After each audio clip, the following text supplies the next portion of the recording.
আপনি নিজেকে যতটা বুদ্ধিমান মনে করেন, আপনার মস্তিষ্ক ঠিক ততটাই চালাকির সাথে আপনাকে বোকা বানায়। এটা কোনো মতামত নয়, এটা একটা সত্যি ঘটনা। আর আগামী কয়েক মিনিটে আপনি শুধু এটা শুনবেন না, নিজেকে এই কাজ করতে ধরাও খাবেন। এগুলো হলো সেই অদৃশ্য সুতো যা দিয়ে আপনার মস্তিষ্ক আপনাকে পুতুলের মতো নাচায়, আর আপনি ভাবেন আপনি স্বাধীন। কারণ আপনার মস্তিষ্ক আসলে সত্য খোঁজে না, সে শুধু নিজেকে সঠিক প্রমাণ করে। চলুন একটা পরীক্ষা করি। আপনি মানেন যে সকাল সকাল ওঠা সফলতার জন্য খুবই জরুরি। এখন যখন আপনি ইন্টারনেটে খোঁজ করবেন, তখন কি খুঁজবেন? আপনি খুঁজবেন সকাল সকাল ওঠার উপকারিতা। আপনি এটা খুঁজবেন না যে সকাল সকাল ওঠার অসুবিধা কি, বা সফল মানুষ যারা দেরিতে ওঠেন তাদের তালিকা। কেন? কারণ আপনি সত্য খুঁজছেন না, আপনি প্রমাণ খুঁজছেন, যা আপনার আগে থেকে তৈরি করা মতামতকে সঠিক প্রমাণ করতে পারে। একে বলে কনফার্মেশন বায়াস। আপনার মস্তিষ্ক একজন বিজ্ঞানীর মতো কাজ করে না যে সত্য খোঁজে। সে একজন উকিলের মতো কাজ করে, যার কাজ শুধু নিজের মক্কেলকে সঠিক প্রমাণ করা। আর তার মক্কেল হলেন আপনি নিজে। ধরুন, বন্ধু ক মনে করে একটা রাজনৈতিক দল খুব ভালো, বন্ধু খ মনে করে সেই একই দল খুব খারাপ। দুজনেই একই নিউজ ডিবেট দেখে। ডিবেটের পরে ক বলে, দেখলে তো আমার নেতা কত ভালো কথা বললেন। খ বলে, দেখলে তো বিরোধী পক্ষ কিভাবে তোমার নেতাকে চুপ করিয়ে দিল। নিউজ তো একই ছিল, কিন্তু দুজনে শুধু সেটাই দেখল যা তারা দেখতে চেয়েছিল। এই বায়াস আমাদের চিন্তাভাবনার ডিফল্ট মোড। এর সাথে লড়াই করা যায় না, শুধু এটা সম্পর্কে সচেতন হওয়া যায়। সচেতনতাই হলো প্রথম পদক্ষেপ। এবার আসি মস্তিষ্কের আলছেমির কথায়। মনোবিজ্ঞানের সবচেয়ে অদ্ভুত আবিষ্কারটা হলো এটা যে মানুষগুলো কোনো কাজে সবচেয়ে খারাপ তারাই সবচেয়ে বেশি মনে করে যে তারা সেই কাজে বিশেষজ্ঞ। আর যারা সত্যিই বিশেষজ্ঞ, তাদের প্রায়ই সন্দেহ হয় যে আমি কি সত্যিই কিছু জানি। একে বলে ডানিং-ক্রুগার এফেক্ট। এমন কেন হয়? কারণ যে দক্ষতা কোনো কাজ ভালো করার জন্য দরকার, সেই একই দক্ষতা এটা বোঝার জন্যও দরকার যে আপনি সেই কাজে কতটা খারাপ। যদি আপনার কাছে সেই দক্ষতাই না থাকে, তাহলে আপনি নিজের ভুল দেখতেই পাবেন না। ধরুন, একজন নতুন গায়ক যার সুরের কোনো ধারণা নেই, সে খুব আত্মবিশ্বাসের সাথে গান গায়। যখন লোকজন হাসে, তখন তার মনে হয় লোকগুলো বোকা, তাদের শিল্পবোধ নেই। সে নিজের অক্ষমতা দেখতেই অক্ষম। অন্যদিকে একজন পেশাদার গায়ক নিজের রেকর্ডিংয়ে ছোটখাটো ভুলও ধরে ফেলেন এবং সব সময় উন্নতির সুযোগ খোঁজেন। জ্ঞান বিনয় জন্ম দেয়, অজ্ঞতা জন্ম দেয় মিথ্যে আত্মবিশ্বাস। এবার বলি, যা দেখা যায় তাই বিকয়। আপনার মতে কোনটা বেশি বিপজ্জনক, প্লেন দুর্ঘটনায় মরা নাকি গাড়ি দুর্ঘটনায় মরা? বেশিরভাগ মানুষ বলবে প্লেন দুর্ঘটনা, কিন্তু পরিসংখ্যান দেখায় যে গাড়ি দুর্ঘটনায় মরার ঝুঁকি 1000 গুণ বেশি। তাহলে আমরা ভুল কেন ভাবি? একে বলে অ্যাভেইলেবিলিটি হিউরিস্টিক। আমাদের মস্তিষ্ক সেই জিনিসগুলোকে বেশি গুরুত্বপূর্ণ এবং সাধারণ মনে করে যা আমাদের স্মৃতিতে সহজে চলে আসে। প্লেন দুর্ঘটনার খবর খুব নাটকীয় এবং আবেগপূর্ণ হয়, সেটা মিডিয়ায় ছেয়ে থাকে। গাড়ি দুর্ঘটনা প্রতিদিন হয়, আর সেটা বিরক্তিকর খবর হয়ে গেছে। এজন্যই আমাদের মস্তিষ্কে প্লেন দুর্ঘটনার ছবি বেশি সহজলভ্য। আপনার মনে হয় হাঙরের আক্রমণ খুব সাধারণ, কারণ আপনি জজের মতো সিনেমা দেখেছেন। কিন্তু সত্যি হলো, প্রতি বছর পড়ন্ত নারকেল থেকে হাঙরের আক্রমণের চেয়ে বেশি মানুষ মারা যায়, কিন্তু নারকেল নিয়ে কেউ সিনেমা বানায় না। আপনার মস্তিষ্ক পরিসংখ্যানে চলে না, গল্পে চলে। আর যে গল্প সবচেয়ে সহজে মনে পড়ে, সেটাই আপনার কাছে সত্যি হয়ে যায়।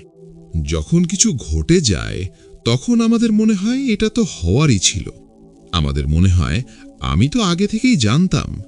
একে বলে হিন্ডসাইট বায়াস। যখন আমরা কোনো ঘটনার ফলাফল জেনে যাই, তখন আমাদের মস্তিষ্ক অতীতে গিয়ে একটা গল্প তৈরি করে নেয়, যার ফলে সেই ফলাফলকে স্বাভাবিক মনে হয়। এটা আমাদের একটা মিথ্যা অনুভূতি দেয়, যে আমরা দুনিয়াকে খুব ভালো বুঝি এবং ভবিষ্যৎবাণী করতে পারি, কিন্তু পারি না। ক্রিকেট ম্যাচ হেরে যাওয়ার পর আমরা সবাই বিশেষজ্ঞ হয়ে যাই। আমি তো আগেই বলেছিলাম ওই বোলারকে নেওয়া উচিত হয়নি, ওই ব্যাটসম্যানকে ৩ নম্বরে পাঠানোটাই ভুল ছিল। কিন্তু ম্যাচের আগে এসব কিছুই স্বাভাবিক ছিল না, পরে সবাই জিনিয়াস হয়ে যায়। এই বায়াস বিপজ্জনক, কারণ এটা আমাদের নিজের ভুল থেকে শিখতে বাধা দেয়। যদি আমাদের মনে হয় আমরা তো আগে থেকেই জানতাম, তাহলে আমরা বিশ্লেষণ করব না যে আসলে কোথায় ভুল হয়েছিল। এবার আসি নোংরের প্রভাব নিয়ে। আমি আপনাকে একটা প্রশ্ন করি, তুরস্কের জনসংখ্যা কি ৩,৫০,০০,০০০-এর বেশি নাকি কম? ভাবুন। এখন দ্বিতীয় প্রশ্ন, তুরস্কের জনসংখ্যা কত? যদি আমি প্রথম প্রশ্নে ৩,৫০,০০,০০০-এর জায়গায় ১০ কোটি বলতাম, তাহলে আপনার দ্বিতীয় উত্তর অনেক বড় হতো। কেন? একে বলে অ্যাঙ্কারিং ইফেক্ট। আমাদের মস্তিষ্ক প্রথম যে তথ্য পায় তাতে নোঙর ফেলে দেয়, তারপর আমাদের সব সিদ্ধান্ত সেই নোঙরের চারপাশে ঘোরে। সেই প্রথম তথ্য সঠিক হোক বা ভুল হোক, কোনো ফরক পড়ে না। ধরুন, আপনি একটা দোকানে টি-শার্ট দেখছেন যার দাম ২,০০০ টাকা, কেটে ৮০০ টাকা করা হয়েছে। আপনার মনে হবে, বাহ, কি দারুণ অফার। কিন্তু হতে পারে সেই টি-শার্টের আসল দাম ৬০০ টাকাই। কিন্তু ২,০০০ টাকার নোঙর আপনার মস্তিষ্ককে বিশ্বাস করিয়ে দিয়েছে যে ৮০০ টাকা খুব ভালো দাম। এটা শুধু কেনাকাটায় হয় না। যখন আপনি কোনো নতুন মানুষের সাথে দেখা করেন, তখন তার সম্পর্কে প্রথম যে তথ্য পান সেটা একটা নোঙর হয়ে যায়, যা আপনার পুরো সম্পর্ককে প্রভাবিত করে। বিক্রয়, আলোচনা এবং এমনকি আদালতেও এই বায়াস প্রতিদিন ব্যবহার হয়। যে প্রথম সংখ্যা বলে সেই কথোপকথনে নোঙর সেট করে দেয়। যদি কেউ সুন্দর হয়, তাহলে আমাদের মনে হয় সে বুদ্ধিমান, সৎ এবং মজাদারও হবে। যদি কোনো পণ্য অ্যাপেলের হয়, তাহলে আমাদের মনে হয় সেটা ভালোই হবে। একে বলে হ্যালো এফেক্ট। যখন কোনো মানুষ বা জিনিসের একটা ইতিবাচক গুণ তার বাকি সব বৈশিষ্ট্যের ওপর একটা আলো ফেলে দেয়। আমাদের মস্তিষ্ক শর্টকাট নিতে পছন্দ করে। যদি একটা জিনিস ভালো হয়, তাহলে সব কিছু ভালো হবে। এটা উল্টো দিকেও কাজ করে। ধরুন, একটা চাকরির ইন্টারভিউ। প্রার্থী ক খুব ভালো পোশাক পরা এবং আত্মবিশ্বাসী। প্রার্থী খ একটু নার্ভাস এবং সাধারণ পোশাকে। যদিও প্রার্থী ক্ষয়ের বেশি দক্ষতা এবং অভিজ্ঞতা আছে, ইন্টারভিউয়ারের মস্তিষ্ক প্রার্থী ককে পছন্দ করতে শুরু করবে। তার ভালো উপস্থাপনার হ্যালো তাকে বেশি যোগ্য দেখাবে। এই বায়াস আমাদের বিশ্বাস করায় যে দুনিয়া একটা সহজ জায়গা, যেখানে ভালো মানুষ পুরোপুরি ভালো আর খারাপ মানুষ পুরোপুরি খারাপ, যদিও বাস্তবতা অনেক জটিল। মস্তিষ্কের তারের সংযোগ এমন যে একা ভুল হওয়ার ভয় ভিড়ের সাথে ভুল হওয়ার ভয়ের চেয়ে অনেক বেশি বড়। যখনই আপনি নিজেকে এটা ভাবতে দেখেন যে এটা নিশ্চয়ই সঠিক কারণ সবাই এটাই মানছে, তখন থামুন। সেটা চিন্তার নয়, বিপদের সংকেত। ধরুন, আপনি দুটো ফোনের মধ্যে একটা কিনলেন। ক ফোন কিনলেন, খ ফোন ছেড়ে দিলেন। কেনার পর আপনার মস্তিষ্ক নিজে থেকেই ক ফোনের ভালো দিক এবং খ ফোনের খারাপ দিক খুঁজতে শুরু করবে। দেখুন, ক ফোনের ক্যামেরা কত ভালো, খ ফোনের ব্যাটারি তো আসলেই খারাপ ছিল। একে বলে চয়েস সাপোর্টিভ বায়াস। একবার যখন আমরা কোনো পছন্দ করি, তখন আমরা নিজেদের বিশ্বাস করাই যে আমাদের পছন্দ সঠিক ছিল। আমরা আমাদের অতীতের সিদ্ধান্তকে ন্যায়সঙ্গত করি। এটা আমাদের অহংকে রক্ষা করার উপায়। এটা মানা কঠিন যে হয়তো আমি ভুল সিদ্ধান্ত নিয়েছি। একজন মানুষ একটা রাজনৈতিক প্রার্থীকে ভোট দেয়। ভোট দেওয়ার পর সেই প্রার্থী যত খারাপ কাজই করুক, সেই মানুষ তাকে রক্ষা করার উপায় খুঁজতে থাকবে। না, তার মানে এটা ছিল না, মিডিয়া তাকে ভুল দেখাচ্ছে। সে সত্য দেখার বদলে নিজের পছন্দকে সঠিক প্রমাণ করছে। এবার আসি ভয়ের হিসাবে। ধরুন, আমি আপনাকে দুটো অপশন দিলাম। অপশন ক, আমি আপনাকে নিশ্চিতভাবে ৫,০০০ টাকা দেব। অপশন খ, আমরা একটা মুদ্রা ছুঁড়ব। হেড এলে আমি আপনাকে ১০,০০০ টাকা দেব, টেল এলে কিছু না। আপনি কি বেছে নেবেন? বেশিরভাগ মানুষ অপশন ক বেছে নেবে, নিশ্চিত লাভ। এখন দ্বিতীয় পরিস্থিতি, আমি আপনার কাছ থেকে নিশ্চিতভাবে ৫,০০০ টাকা নেব, বা আমরা মুদ্রা ছুড়ব। হেড এলে আমি আপনার কাছ থেকে ১০,০০০ টাকা নেব, টেল এলে কিছু না। এখন আপনি কি বেছে নেবেন? বেশিরভাগ মানুষ অপশন খ বেছে নেবে, ঝুঁকি নেওয়া। কেন? একে বলে প্রসপেক্ট থিওরি। সহজ ভাষায়, কিছু হারানোর যন্ত্রণা ততটাই পাওয়ার আনন্দের থেকে প্রায় দ্বিগুণ বেশি আঘাত দেয়। ধরুন আপনি আপনার বিনিয়োগ পোর্টফোলিও দেখছেন, একটা শেয়ার 10% উপরে, আপনার মোটামুটি খুশি লাগে। দ্বিতীয় শেয়ার 10% নিচে, আপনার খুব বেশি দুঃখ এবং আতঙ্ক হয়। ক্ষতি লাভের চেয়ে বেশি আঘাত দেয়। এই বায়াস আমাদের অযৌক্তিক বানায়। আমাদের মস্তিষ্ক এলোমেলো ঘটনা পছন্দ করে না। তার দরকার কারণ এবং প্রভাব, তার দরকার একটা গল্প। যখনই কিছু হয়, আমাদের মস্তিষ্ক তৎক্ষণাৎ একটা গল্প বানিয়ে নেয়, যাতে সেই ঘটনা অর্থপূর্ণ মনে হয়, সেই গল্প সত্যি হোক বা না হোক। আমরা জীবন একটা গল্প শুধু বলি না, অনুভবও করি। আমরা সবাই আমাদের জীবনের সিনেমার নায়ক। স্টিভ জবস কলেজে ক্যালিগ্রাফির ক্লাস করেছিলেন। পরে সেই জ্ঞানের ব্যবহার ম্যাক কম্পিউটারের সুন্দর ফন্ট বানাতে হয়েছিল। এটা একটা সুন্দর গল্প, শেষে সবকিছু মিলে যায়। কিন্তু সত্যি হলো, সেই সময় জবসের কোনো ধারণা ছিল না যে এই ক্লাস কোথায় কাজে লাগবে। সেটা একটা এলোমেলো সিদ্ধান্ত ছিল। গল্প পরে বানানো হয়েছে। আমরা সফলতার গল্প পড়তে পছন্দ করি। Bill Gates, Elon Musk, Dhirubhai Ambani, যারা কলেজ ছেড়ে দিয়েছে, গ্যারেজে কাজ শুরু করেছে এবং বিলিয়নিয়ার হয়েছে। আমরা এই গল্পগুলো দেখি আর ভাবি, তারা পারলে আমিও পারব। কিন্তু আমরা একটা জিনিস দেখতে ভুলে যাই। আমরা সেই লাখো মানুষ দেখি না যারা কলেজ ছেড়ে দিয়েছে, গ্যারেজে ব্যবসা শুরু করেছে এবং ব্যর্থ হয়েছে। তাদের গল্প কখনো খবরের কাগজে ছাপা হয় না, তারা হারিয়ে যায়। একে বলে সারভাইভারশিপ বায়াস।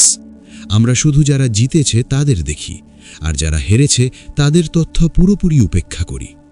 যখন আপনি ট্রাফিকে দেরি করেন, আপনি বলেন, আজ ট্রাফিক অনেক বেশি ছিল, রাস্তা খারাপ।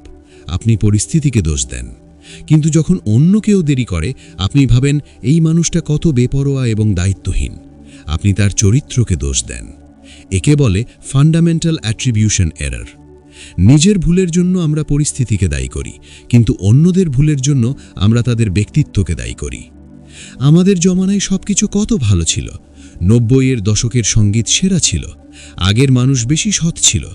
আমরা সবাই এমন ভাবি। আমাদের মনে হয় অতীত আজকের চেয়ে ভালো ছিল। একে বলে রোজি রেট্রোস্পেকশন বায়াস।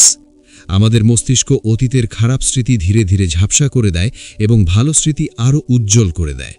আপনি আপনার স্কুল ট্রিপের মজার কথা মনে রাখেন, কিন্তু বিরক্তিকর বাসযাত্রা আর খারাপ খাবার ভুলে যান। স্মৃতি একজন সম্পাদকের মতো কাজ করে। বেশিরভাগ মানুষ বিশ্বাস করে তারা গড়ের চেয়ে বেশি সুখী থাকবে, বেশি সুস্থ থাকবে এবং বেশি দীর্ঘ জীবনযাপন করবে। তারা মনে করে গাড়ি দুর্ঘটনা, ডিভোর্স বা গুরুতর অসুখ অন্য মানুষের সাথে হয়, আমার সাথে না। একে বলে অপটিমিজম বায়াস। আমাদের মস্তিষ্ক আমাদের ভবিষ্যৎ সম্পর্কে অবাস্তবভাবে ইতিবাচক থাকে। আমরা আমাদের ভালো গুণ অতিরিক্ত মূল্যায়ন করি এবং খারাপ অভ্যাসের ঝুঁকি কম মূল্যায়ন করি। আমি ধূমপান করি, কিন্তু আমার ক্যান্সার হবে না। লটারির টিকিট কিনতে গিয়ে যদি আপনাকে নিজে নম্বর বেছে নেওয়ার সুযোগ মেলে, তাহলে আপনার মনে হয় আপনার জেতার সম্ভাবনা বেশি, যদিও যুক্তিগতভাবে প্রতিটা নম্বরে জেতার সম্ভাবনা সমান। একে বলে ইলিউশন অফ কন্ট্রোল। আমরা অনুভব করতে পছন্দ করি যে আমরা পরিস্থিতি নিয়ন্ত্রণ করতে পারি, বিশেষ করে সেই পরিস্থিতি যা পুরোপুরি এলোমেলো। যেমন লুডো খেলার সময় জোরে পাশা ছুঁড়ে ভাবা যে 6 আসবে। এই পুরো আলোচনার উদ্দেশ্য আপনাকে বোকা মনে করানো নয়। এর উদ্দেশ্য হল আপনাকে এই বোঝানো যে ভুল করা মানুষ হওয়ার অংশ। এই সব বায়াস এবং ভুলগুলো আমাদের মস্তিষ্কের ত্রুটি নয়, এগুলো তার বৈশিষ্ট্য। এগুলো সেই শর্টকাট যা লাখো বছরের বিবর্তন আমাদের দ্রুত সিদ্ধান্ত নিতে এবং বেঁচে থাকতে সাহায্য করার জন্য তৈরি করেছে। আজকের আধুনিক দুনিয়ায় এই শর্টকাট কখনো কখনো আমাদের ভুল পথে নিয়ে যায়। তাহলে বুদ্ধিমান হওয়ার মানে কি? বুদ্ধিমান হওয়ার মানে ভুল না হওয়া নয়। বুদ্ধিমান হওয়ার মানে হলো এটা জানা যে আপনি কখন এবং কিভাবে ভুল হতে পারেন। এটা নিজের মস্তিষ্কের নির্দেশিকা বোঝার মতো। এটা বিনয়, এটা সচেতনতা, আর এটাই একটা ভালো এবং বুদ্ধিমান জীবনের আসল শুরু। ভিডিওটি ভালো লাগলে লাইক করো। এমন আরও অনুপ্রেরণামূলক ভিডিও পেতে এখনই সাবস্ক্রাইব করো। ধন্যবাদ।